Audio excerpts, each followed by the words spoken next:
Homebrew 62 with another video, this time on my attempt to brew an English pale ale, and or an English bitter actually, called I called it the Boardwalk bitter. And an interesting thing happened on the way to doing this, and I'm not sure I know how to explain really how to explain what happened. But funny thing is, the beer ended up tasting pretty good. Well, let me start at the beginning. I'm an unconventional brew in the bag person. I do the brew in the bag method, kind of, but I also do it's kind of a brew in the bag all grain method, really. In that I use a cooler and everything to do my mash. I use the bag basically for a filter. I do my sparging and all that as well. But a funny thing happened when I attempted to do this this English bitter, in that I said, okay, I'm gonna do brew in the bag like it should be done. So I took my pot, which is about an 8-gallon pot, and when you do brew in the bag, you do all your boiling water and everything. Your mashing water goes in, and so you're not adding water or anything like that. But so I went ahead and did it like I was supposed to do it. Well, my strike water was too hot, and I could not for the life of me get my mash cool enough. And I even tried removing the mash for a while, and I guess I get a little panicked, and I put it back in thinking it would be okay, and I hit some really high temperatures, like mid to high 160s with my temperature. So I thought, oh my gosh, I mean, what am I going to do? So everything, I just had too much liquid in the pot. The pot was filled all the way to the top, and when you get that much mass in a pot, it's very hard to control it. And so, like I said, this is my first attempt to actually do brew in a bag the conventional way. So I just kind of I said, okay, I've got to live with whatever the results are.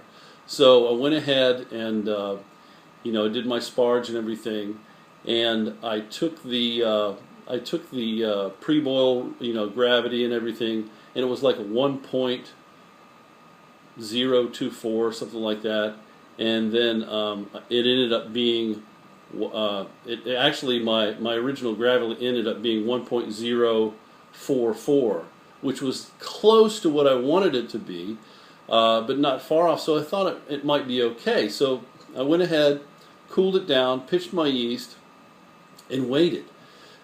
Well, 2-3 days went by. There was no activity. There was a little bit of activity at first, actually, and then for maybe a couple hours, and then it trailed off to nothing. So I said, well, I'm just going to hope for the best. I mean, maybe I'm just not. Maybe I have a loose, my lid's loose or something on the fermenter or whatever. So so then I went ahead and left it in there for a couple of weeks, and I got to then I washed my bottles and everything and got ready to bottle it. And I had an American pale ale that I was getting ready to put into a secondary at the same time. But there I am. I washed my bottles, I sanitized them, they're all ready.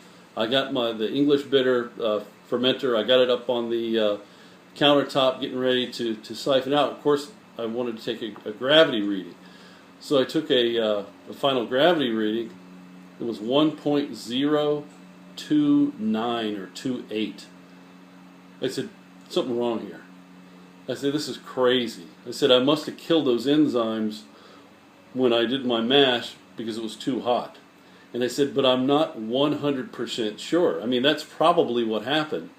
But I said, I don't want to bottle this stuff and it explode or something. So what I did was, I needed some yeast, because I wanted to repitch some yeast and just leave it for another few days. Well, I didn't have any yeast, and I didn't want to go to the store to get the yeast and bring it back and everything just for that. So anyway, I looked at my American Pale Ale. I said, well, what am I going to do now? So I decided, since the American Pale Ale had set for 2 weeks and it had been completely fermented, I went ahead and put the American Pale Ale into my priming bucket and put the English bitter that I had in my fermenter on top of the yeast cake that was in the priming bucket for the APA.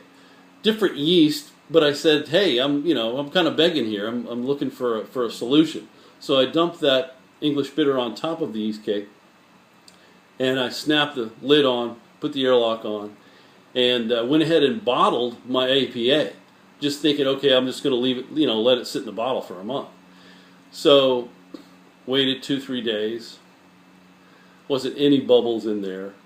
And those of you who use star sand in your airlocks know that if there's any activity whatsoever, you'll have those sticky bubbles will stick in that airlock and tell you, hey, there's been activity. There was nothing. So 3 days after that, I went ahead and I pitched some yeast from the store. Nothing happened for 3 days. The next weekend, I opened it up, 1.028 again, and I thought, oh my gosh, what am I going to do? So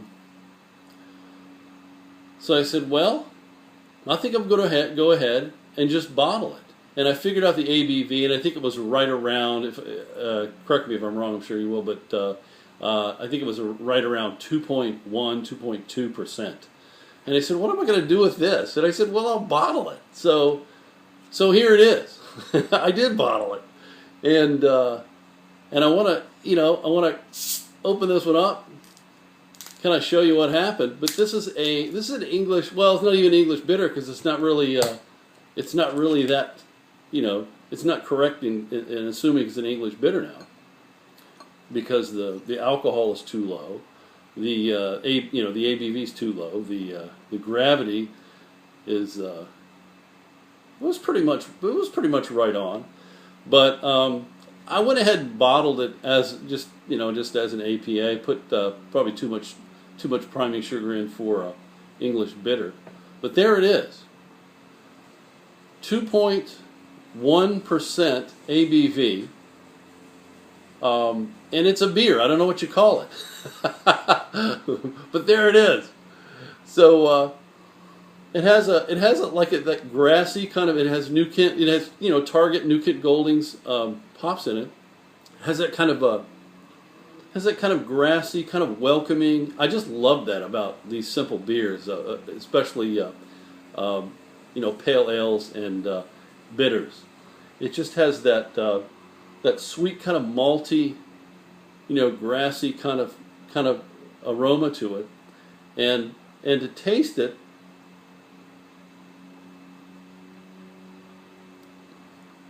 the mouthfeel is actually pretty good. Carbonation is pretty good on this. And you know what?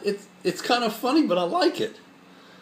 I don't know if you guys have ever done that before. I'll post below where it says about, and then you click on more, and the recipe will be down there. And all my videos are going to be like this too, but just click on about and more, and you'll see the recipe for my Boardwalk. It was supposed to be a best bitter, and it ended up being an okay, whatever you call it, but it's got 2 different types of yeast in it. And it came out pretty well. I mean, it's a little bit cloudy. You can see, there's pretty good carbonation on there. I do think these PET bottles don't hold the carbonation as well as a regular glass bottle. But I had a bunch of these, and I said, well, I'll just put this. This is not going to be that great anyway. I'll put this beer in the PET bottle. But anyway, just wanted to post a video on that weird thing that happened.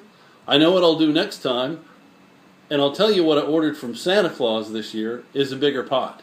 And so hopefully he'll bring me one, and I can do the BIAB, the brewing in a bag, the conventional way.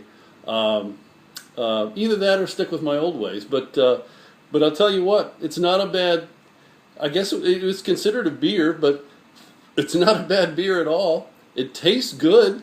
It just didn't have any, you know, a whole bunch of alcohol in it. Well, anyway, until the next video, cheers. Thanks for watching.